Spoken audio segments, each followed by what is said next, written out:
Good evening, everyone, and thank you again for joining me this evening.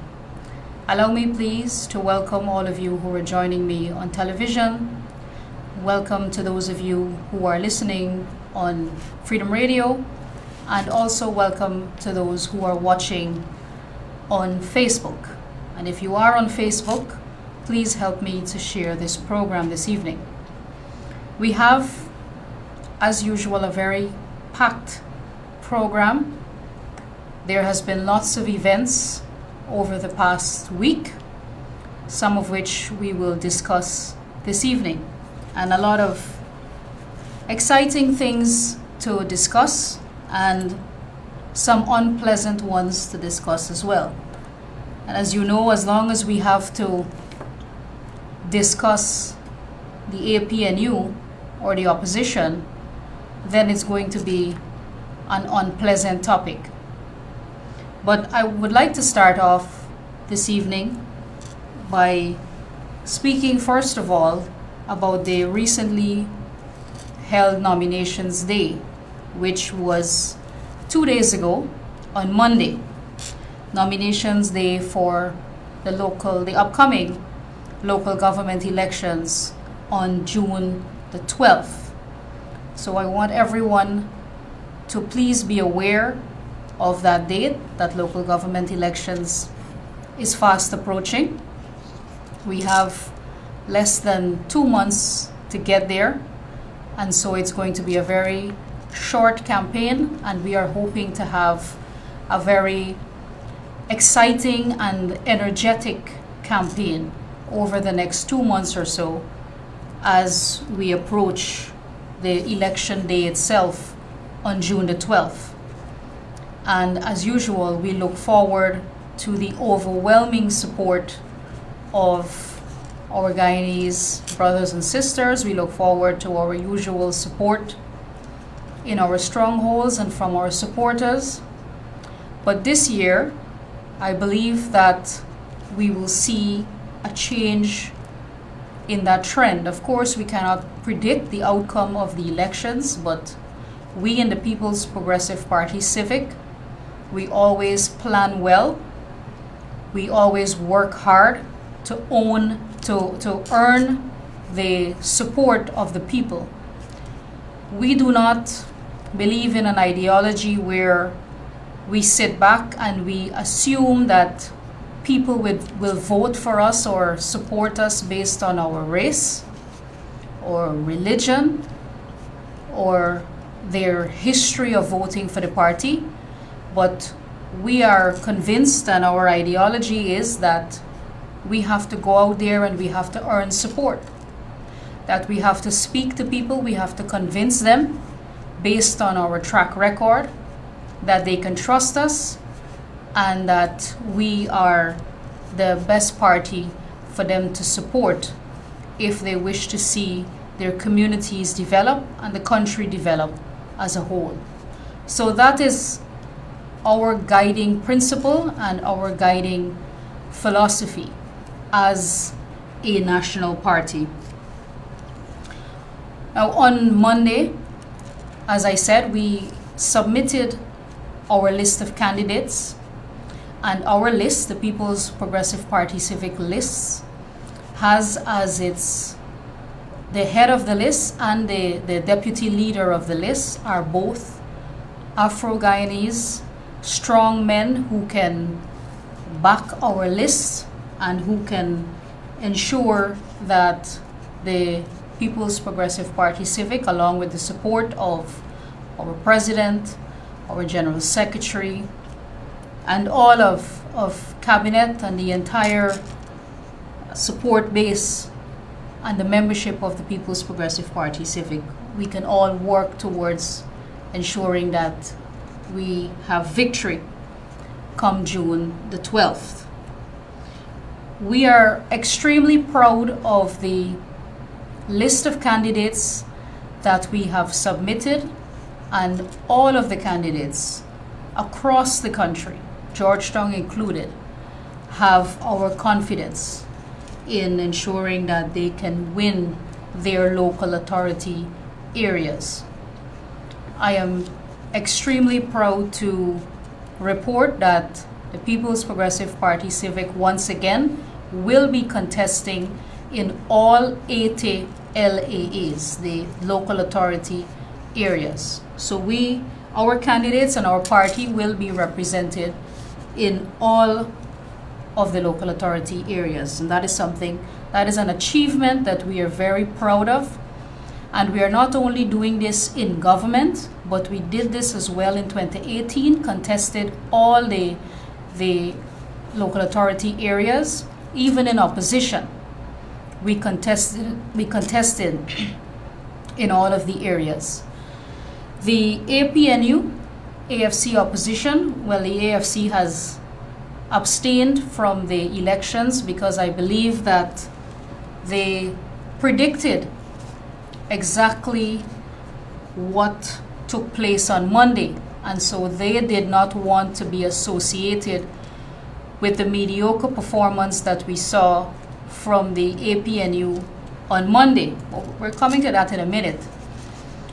But even in government, even in 2018, when the coalition was in office, they could not and did not participate or compete in all of the local authority areas. So even in government, they did not have the support on the ground and in the communities to participate in all 80 of the LAAs. And once again, and now in opposition, again we see a repeat of that. So they are unable to gain support in all of these communities, and so many of the local authority areas they will not be competing in. And one leading example is in Lethem in Region 9. So no one turned up there to submit a list of candidates on behalf of the APNU. So the PPP will, of course, win there by a landslide. And many other areas, including in Region 4. So I found out today in the Herstelling NDC there, nobody turned up to submit a list of candidates there, so they won't be competing there either. So it will just, all of the seats there will go to the PPPC. So as I was saying, that I'm extremely proud of the list of candidates that we have submitted. And if you look at our list and you examine our candidates, you will see a multi-ethnic list being submitted. You see people from all walks of life. You see faces of Guyanese. You see people in different professions. You see young people. You see sportsmen and women, social media influencers. You see the former mayor and APNU councillor Patricia Chase Green, who has now endorsed the PPPC. You see another former councillor of the APNU, Miss Tricia Richards, who has joined and is backing the People's Progressive Party Civic, as well as independent candidates. So we see Malcolm Ferreira, who previously ran as an independent candidate in the All Boys Town, Charlestown constituency. He has joined the People's Progressive Party Civic as well. And so we have extended our arms, we have opened our arms to all of those who have opened their eyes and who have seen that the PPP represents progress and development, and who have stepped up and said that they will support progress and development. And by supporting that, they will support the People's Progressive Party Civic. So we are very proud of all of the new support for our party, and not just the faces that you saw as candidates, but also the ordinary people who have come out in support of our party and who have taken a public stance. And we applaud them for their bravery and for being able to speak out, even in the face of some very vile and harsh criticism, especially on our Afro-Guyanese supporters. And you know, it's an extremely difficult thing to be an Afro-Guyanese and an open supporter of the PPP. It's extremely difficult because you have the likes of Mr. Norton and Rickford Burke and many of you have the David Hines and Ogunse and all of these senior party people, these men from the past who still have that archaic ideology that they are trying to now impose on the Guyanese people. That is a failed ideology. It has been rejected, and many young people and many of our Afro-Guyanese brothers and sisters have rejected that. They condemn that kind of race politics, and they want to embrace progress, and they want to embrace development. And they see that the only party that can deliver prosperity to the people is the People's Progressive Party Civic. And so they've come out in support. And we are very proud that our work is the driving cause of that support and the reason for the conversion of many of these people. So our track record once again speaks volumes. We saw on Monday as well two striking things. One is that there was no senior representative from the APNU that was out in the areas, except the leader of the opposition himself, Mr. Norton, and I believe Don Hastings and Figueroa were present in their areas. But apart from those three, all of the members of parliament on the coalition side were missing. Nobody came out to stand with the leader of the opposition, Mr. Norton. Nobody came out to support their party's candidates. And that was very striking. Perhaps they are ashamed to support a party that has no supporters or that has lost all of its support. But that is not to be blamed on one person alone. That is not to be blamed on Mr. Norton alone. I think the entire bunch of them are lazy. And we've said that before. I've said that before on this program, especially with their performance in Parliament. And, you know, sometimes people might think that I'm just expressing an opinion, but it is absolutely true that these people do not work and that they are an incredibly lazy bunch of people. So, similar to what they do in Parliament, they have no stamina, they make no contribution. In the same way, they cannot even come out and support their party on an important day like Nominations Day, where they're submitting list of candidates and backers to contest at the local government elections. So even before a single vote is cast in the local government elections, all of the senior party leaders and the members of parliament from the opposition, by their absence on Nominations Day, have submitted their vote of no confidence in the APNU. And that is a very sad reality for Mr. Norton and the coalition as a whole, because by their absence alone on an important day like Nominations Day, they have shown that they have no confidence in the leadership of Aubrey Norton and in the leadership of the APNU and their ability to win any elections. So that is the first thing, the lack of support that we saw from the party leadership of the APNU. And this is apart from their low crowd numbers. So there was no enthusiasm in their camp.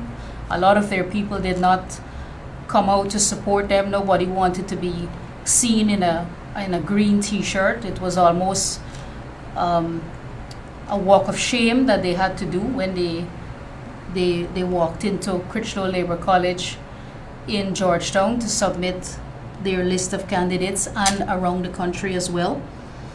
But looking across at our side, in the PPP camp, we saw overwhelming support for our party as we submitted our list of candidates. So there was a sea of red in Georgetown and in all 80 of the LAAs across the country.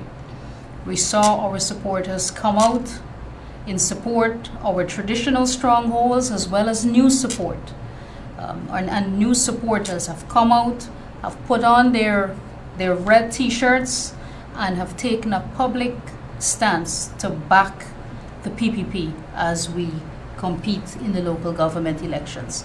Of course, our leaders were there as well. Our General Secretary was out in Georgetown, and all of our ministers, all cabinet members were spread out across the country so that we can also lend support to our candidates. Many of them are first-time candidates, and so we wanted to ensure that they felt the support of the senior party leadership, of the ministers of the government, and all of our supporters. Doesn't matter whether you're a senior party member, you're a card-bearing member, or if you're just a regular supporter of the party. We value all of the support that we can get. We value all of the people who rally around us. And again, the General Secretary and the President thanked everyone on Monday for turning out. And I also want to add my voice to that and to thank everyone who came out and supported us on Monday, especially in Georgetown, where I do most of my political work as well. And I'm very proud of the non-traditional support that we are receiving, especially in places like Sophia, where I'm doing a lot of work there in A and B field. We have Minister Vindi who works in C and D field. And in all of these non-traditional areas of the People's Progressive Party, but that we are slowly converting, and people are coming around because they're seeing the progress that is taking place in their community, and they are putting their confidence in us. And so I want to thank all of those people sincerely for their public show of support. Now, so that was the second fantastic thing that happened on Monday. All of that great support. However, we saw immediately following the submission of our list, we saw relentless attacks from Mr. Norton, from Rickford Burke, and the APNU. Relentless attacks against our Afro-Guyanese candidates and all of those who have, and Afro-Guyanese who have come out in support of our party.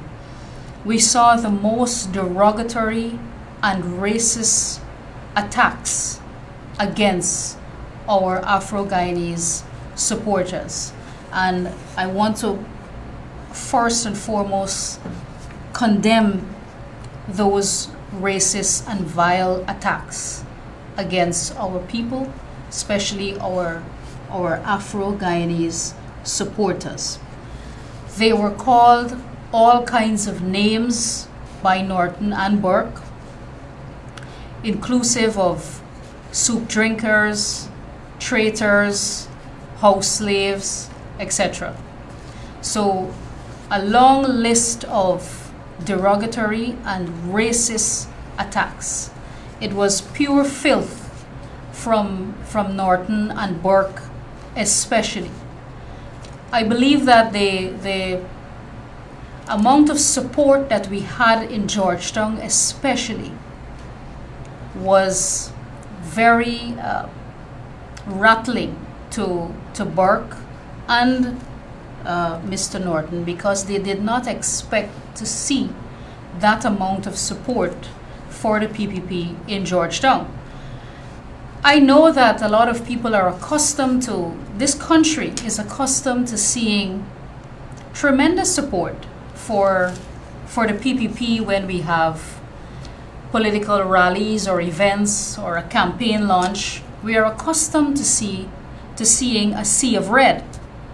But that mostly happens at the national level. So when we have the general and national elections, you usually see more support because people value the general elections as more important than the local government elections. However, this time around, in the local government elections, we see that same enthusiasm and support from our people and from ordinary people who are now publicly supporting our party. And it's astonishing to see the support that we had in Georgetown, simply because the support in Georgetown, seeing the people there coming out, we know that it is the Georgetown support. I say that because whenever the PPP has an event or a rally and tens of thousands of people show up, the PNC or the APNU always says that we brought people from all over the country, and they accuse us of that, of bussing in support and all of that. This time around, at the local government elections, they cannot make that criticism because it's local government elections. There are 80 different areas that we are competing in. 80 separate lists had to be submitted. And so the people who belong to those areas remained in those areas and came out in support of the party of their choice, which is the PPP. It therefore means that the support that we had in the Georgetown area is supporters from Georgetown. So I think that is what startled Mr. Norton and Rickford Burke, because they now realize what we've been saying, that the people in Georgetown are going through their own conversion, their eyes are opening, and nobody is paying attention to the racist rhetoric that is coming from the APNU, and people truly want to see development and progress within their communities. And so they're coming out and they are boldly supporting our party. So this has clearly rattled Burke and Norton and has led them to unleash a diatribe of racist attacks against Afro-Guyanese, against people of Afro descent.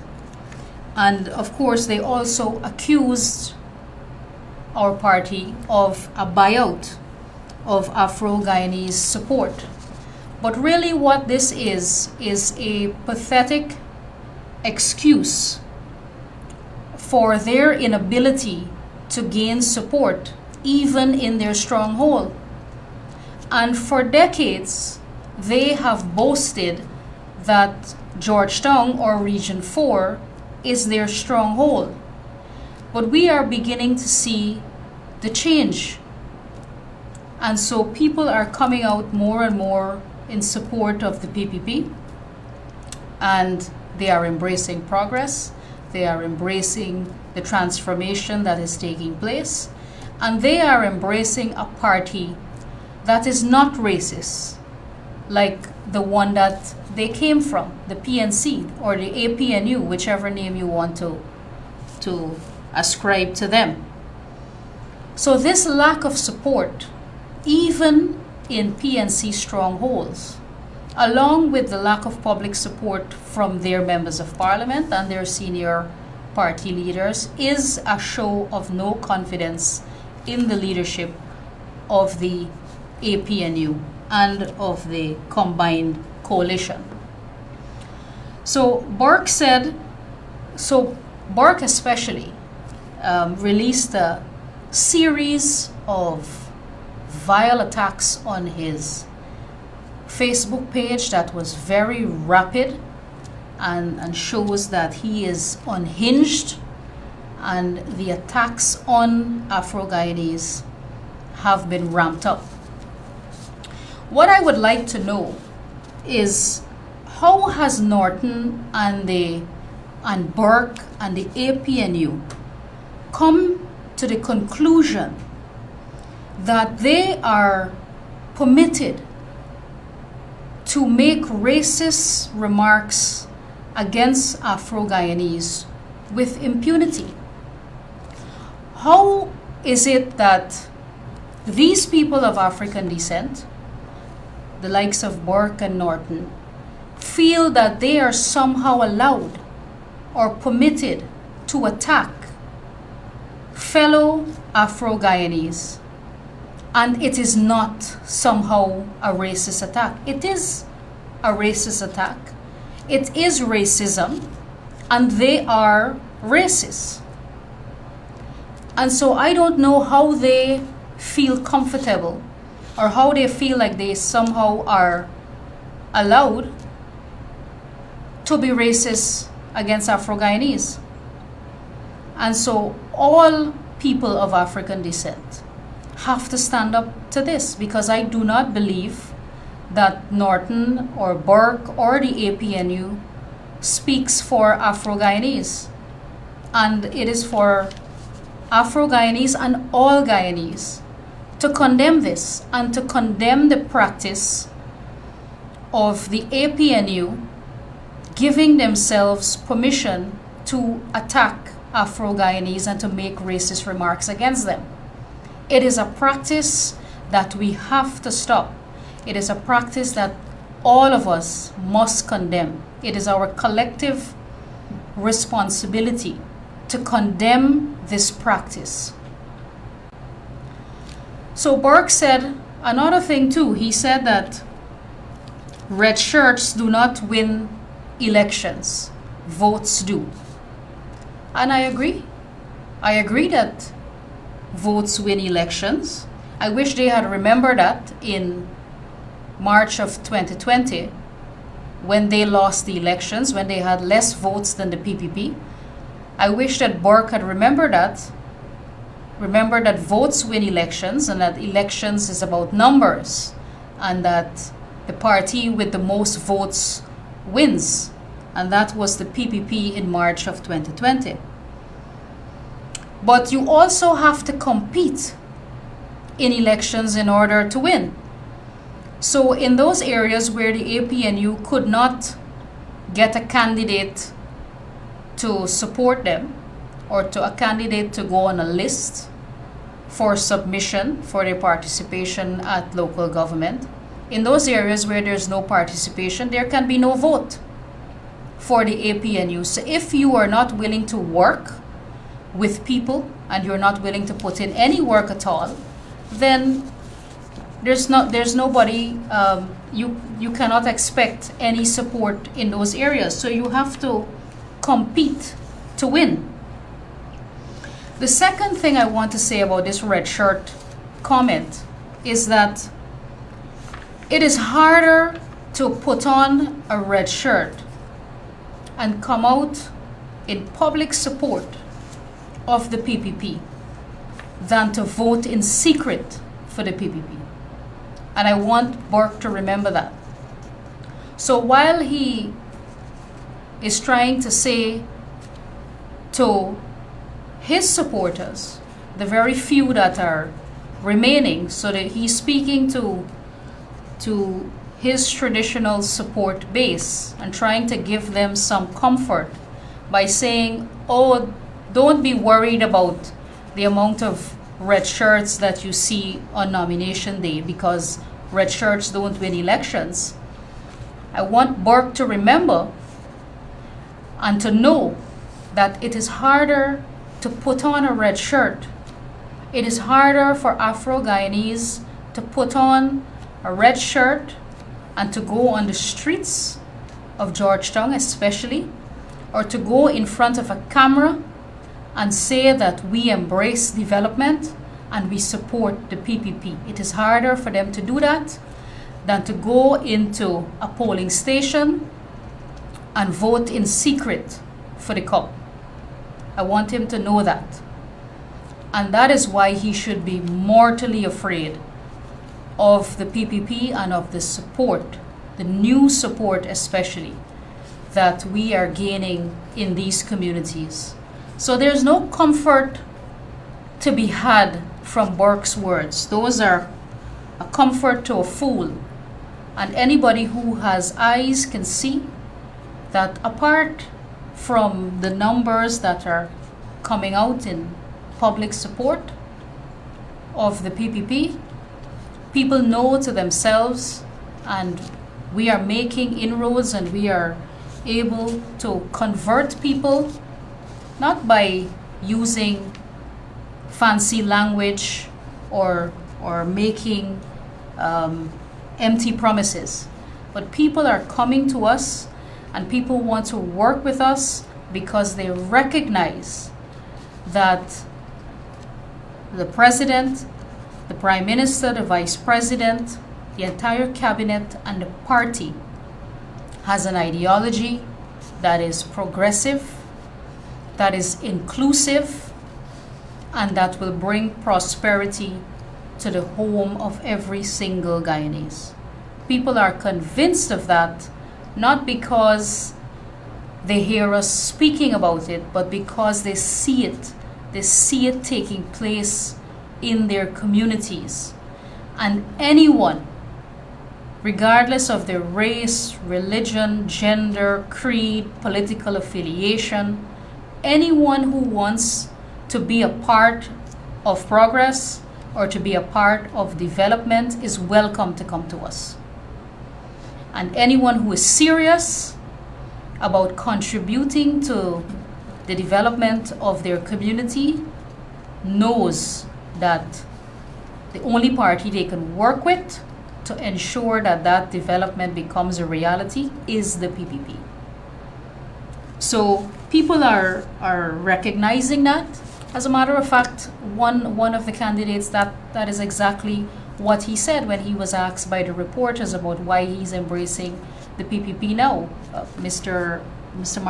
Malcolm Ferreira, who has been very active in his community, he said very clearly that he has seen the investment. He is witnessing right now the investment being made in his community of Alboystown and Charlestown, and he mentioned specifically the transformation that is taking place on the Pontrench Boulevard. And he said that he sees the transformation, he sees the PPP making the investment to back the promises that we have made publicly to work in every single community, and he's ready to work with us. Because he too wants to make a positive contribution to his constituency and to his neighborhood, and he is willing to work with us for the development of his community. And that is essentially what the local government elections are about. We have said too publicly that we want to spend the first 2.5, maybe 3 years focusing on the big projects that will see the transformation of our country on the bigger scale, on a national scale, and we want to spend the first 2.5 to 3 years ensuring that we implement these projects, we put them in the pipeline so that we can see the execution or implementation of these major projects be completed by 2025. So we're talking about the highways, we're talking about the construction of the 7 new hospitals, the new bridge across the Demerara River, the power plant at Wales, the gas to energy project, all of these major transformational infrastructure projects we want to see. We want to spend the first 3 years ensuring that we put the plan in motion so that we can see implementation by 2025. And once we have done that, and we're getting close to the completion of putting those programs in place, those projects, ensuring that they have commenced. Once we've done that, we want to focus more at the community level. We have said that the Vice President and President especially have made that public commitment. So we want to spend the last 2 years of our first term in office focusing on the smaller issues, on community development. We want to be present at the community level and in all of the local government areas so that we can work with people. And that's the only way that we can ensure that what is taking place at the national level is effective at the local level as well. So we want to be present in communities and we want to work with people at the local level to ensure that their communities are transformed in the same way that the country is being transformed. And so this local government elections gives us a unique opportunity to be able to work with people. And I believe that on the 12th of June this year, we will be victorious and we will undoubtedly win the overall local government elections. But I am looking forward very much. I cannot predict Georgetown, of course, but I am looking forward very much. And I know that we will gain more support than we did the last time. But it is up to the people of Georgetown to decide whether they want to ensure or secure a victory in Georgetown for the PPPC. They know that they have a partner with us, and the people of Georgetown really have nothing to lose. Why not support the PPPC? Why not give us your support? What would be the reason to not support the PPP? We're already running the country. We have said that we've not only said, but we have demonstrated our capacity and ability to govern the country. So why not give us a chance to run the city? The PNC has been running the city and been in charge of Georgetown for 57 years. From independence to now, they have been in charge of the city. What do you have to lose by giving the PPP a chance to run the city? It can only mean more progress in Georgetown, and it can only mean more of what is already taking place at the national level. Clearly, you have a government in place that has a vision, has a plan for the country, and we are in the process of implementing that plan. That can only be replicated at the local level. It's not like you will see something different at the local level. It is the same responsible and committed party that you will get at the local level as well. So it is time for the people of Georgetown to make up their minds and to give the PPP a chance to run the city. So the other response, or the other thing I'd like to say to Norton and Burke and the likes in the APNU is that they somehow seem to forget that people have a right to choose which political party they wish to elect. We know that the PNC is inherently undemocratic. We know that. This country has been subjected to 28 years of rigged elections and undemocratic rule, and we saw even the modern attempt at rigging elections in 2020 when they clearly lost and did not want to give up power, and so tried to rig an election after the fact or after the votes have been cast, which is perhaps the most clumsy attempt at rigging an election. You know, the PNC should probably go down in the Guinness Book of World Records for the most clumsy attempt at rigging an election anywhere in the world. However, the people know that the PPP stands for progress, that we respect the right of people to choose which political party they wish to represent them in government or at the local level, and they must remember that. So when they see Afro-Guyanese throw their support behind the PPP, it ought not to be a shock to them. So while they are inherently undemocratic, they have to remember, and the people have to remind them, all of us have to remind them, that people have a right to choose a party of their liking, or a party that they have confidence in. And so not only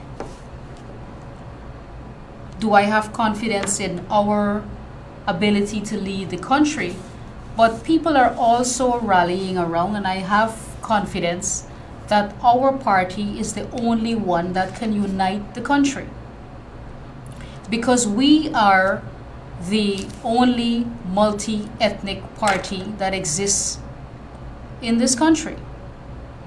You can do a simple test. You can look at the list of candidates proposed by the APNU, and you can look at the list of candidates proposed by the PPP, and you can see which is the multi-ethnic party. And you can see which list is a true reflection of the people of Guyana. And you don't have to check all of the lists. You can just look at Georgetown alone, and you can see in all 15 constituencies in Georgetown are being represented by Afro-Guyanese on the APNU side. Those people are free to choose too. I respect that. But if you are looking for true representation, and if you are saying that you are a party that can unite all of the people of our country, that can unite every race, every religion, then you have to look at the PPP, because only the PPPC has the ability to do that. And if you look at our list of candidates, you will see the faces of Guyanese, reflective of every single ethnic group in our country being reflected there in our list. And so even James Bond, who is a member of the APNU, has come out and condemned the racist rants of Burke and Norton, because he recognizes first and foremost that it's wrong, that it is racist, and he too has joined in the public condemnation of the APNU and Norton especially. He has said clearly to them that nobody has time for that. People are focused on development. People want to see progress. And so their rhetoric, their hateful, racist, and vile rhetoric is doing more to harm them than help them. I don't know if Norton and Burke recognizes this, but their rhetoric is repulsive to people, especially people of Afro descent. It is repulsive. And so people are rejecting it. People are rejecting their rhetoric, and people are rejecting them. and the entire APNU.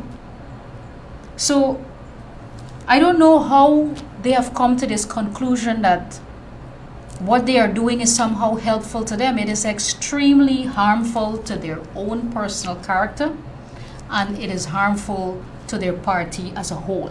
There's nobody that can support that kind of hateful and vengeful rhetoric. And that is all you get from the PNC. That is all you ever get from them. Vacuous language, no solid plans, and hateful speech. That's all you get from that side. So there is nothing to there is nothing to rally around. There is nothing for you to support. What are you voting for? You don't even know what the plans are. We don't even know what the plans of Mr. Norton and the APNU are for national development, much less local development. So there is nothing for people to support there. There's nothing positive from the APNU. And even Bond has called them lazy. Even James Bond has called the APNU MPs and the senior party leaders lazy because they don't work and they don't believe. And this comes back again to the ideology that I was talking about. They do not believe that they have to work to earn the support of the people. They do not believe that they have to earn the confidence of people. They believe that if you look like them or you belong to a particular ethnic group, that you are obligated to support them, that you are obligated based on your skin color alone, you are obligated to vote for the PNC. I don't know how they've come to that conclusion and why they have held on to this outdated ideology. I don't know how they are allowed to do that and why they think that even now that is relevant. And the only way for them to open their eyes and recognize that people are rejecting this is if we publicly condemn them. And we have to publicly call them out as racists. So when they want to point fingers and to accuse the PPP of racism, we have to point out who the real racists are. And so, apart from being racist, they're lazy. And they don't work and try to earn the support. We have a philosophy in our party where we believe we have to earn support. That's why we spend so much time speaking to people, elaborating on our vision for the country, spending time to go through the plans that we have in details so that everyone in the country can be aware of what we are doing in every region and in every sector, so that our people can know what the vision is, what the plan is, and how we are proposing to accomplish these things. In addition to that, we are ensuring that resources are being made available through the budget so that we can implement the plans, programs, and projects that we are proposing to transform the country and to develop all of the areas in our country.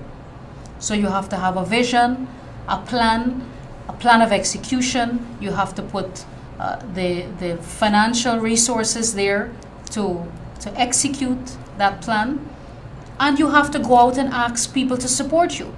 You have to go out and ask people to vote for you. That is our responsibility. That is our obligation. And people have a right to choose whom they wish to support. And on the day of the elections, people will go out and people will elect a party that they have confidence in. That is just how it works. And at the close of poll, the votes are counted and the party with the most votes wins. That's how elections work. It is as simple as that. But it is hard work. You have to put in the work. If you want to be a viable option, At the elections, you have to go into communities. You have to do house-to-house work. You have to go and ask people for their support. Some people will cuss you, some people will welcome you. That's all part of the politics. They're free to do that. They can speak their minds, they can support you, or they can criticize you. And they have a right to do that. So that takes a lot of work. And that is not a commitment that we see from the PNC or from the APNU, even when they're getting paid to represent people. Because the leader of the opposition and all of the APNU, AFC parliamentarians are paid to represent people when they go to the parliament. Do they represent people there? No, they don't. And I've spoken publicly about this. They come to Parliament when they feel like. Parliament can be convening at 10 o'clock and they waltz in at any time and any hour. They show up at lunchtime in the cafeteria and then they go home. They are present sometimes in the building, but they're walking all around. They're in the corridors, they're hanging around, they're outside. They're not in the house while Parliament is going on. And even when there is an active debate, they're all over the place. You saw photos of Sherrod Duncan lying down on the floor, his buckle pants, buckle undone, all this kind of lawlessness. This is what these people do in the Parliament. When they should be in the chambers, they should be in the House, listening to the debate and actively participating in the debate. They should be making contributions to bills and ensuring that we get the best piece of legislation. Instead of doing that, they're wandering all over the place. When you want to see them, you come lunchtime and you'll see them there. But once the Parliament convenes and the debate resumes, they're scattered all over the place. The people have no proper work ethic. They're not convinced about what they're doing there. And like I said, you don't get paid for party work. You have to go in the fields and you have to work with people. It's not easy. You have to go in the sun. You have to go house to house. And you don't know who will accept you or reject you, but you have to work. And they are being paid. That's free work. They're being paid to represent people in the National Assembly. And that they can't do. Not even that they can do. They come unprepared. They don't know what's next on the order paper. Sometimes there is a question on the order paper, and when you call on the member from the opposition to ask the question, they don't even know which question it is and what they have to do next. What is the parliamentary procedure? That is the kind of mediocre representation that the supporters of the coalition government get. And so as small as it is, I mean, what we're discussing here tonight is when you have to think about their performance in Parliament is pathetic, but it's the reality. And if you are making an honest assessment about whether you have any kind of representation over in the APNU AFC coalition, you have to examine all of these things, from from their behavior in the Parliament, from their lack of work, to even the bigger issues, as in their track record in government. All of these things you have to examine. So nothing is insignificant. You have to look at their performance all around. And if we believe that you have to work to earn the confidence of the people, then similarly the people have to look at the performance of each political party and the contribution that we make in every aspect, in the Parliament, in government, at the community level. We have to hold people accountable for what they say and what they do. And we have seen the the poor performance of the APNU AFC when they were in government. In 2015, they came to the people of this country and they said, oh, you had 23 years of the PPP and we have a plan for development. Give us a chance. And many people, including many young people who were brought up under the PPP, didn't think that there was anything to lose. Why not give them a chance?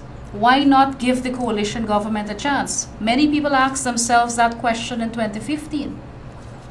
And they answered in the affirmative. And many people voted, many people who never supported the PNC voted for the coalition because they didn't see they had anything to lose and they gave them a chance to run the government. And what did we see post 2015?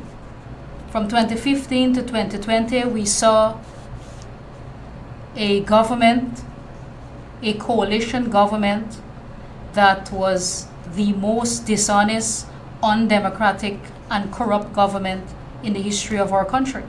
That is their track record. And so we have to constantly remind them of their track record when they had power to transform this country and they had the authority and the mandate of the people to govern in the interests of all Guyanese. They squandered it. And they have a history of corruption, mismanagement, and failed promises, not to mention undemocratic rule. So that is their history, and that has to haunt them. And their supporters have to remember that as well. And so we have another opportunity on June the 12th to remind them of our rejection of them by casting a solid vote for the People's Progressive Party Civic. I've come down to program time already, and so I want to reiterate that the People's Progressive Party Civic is committed to doing the work, is committed to seeing development in every single community across this country, and we're asking you to work with us, and we're asking you for your support at the polls on June 12th. This local government elections is extremely important. People have to recognize that and come out in support.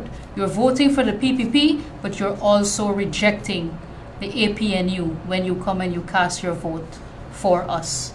So I want to thank you for joining me this evening. Please join me again next week. Until then, stay safe. God bless you. Have a good night.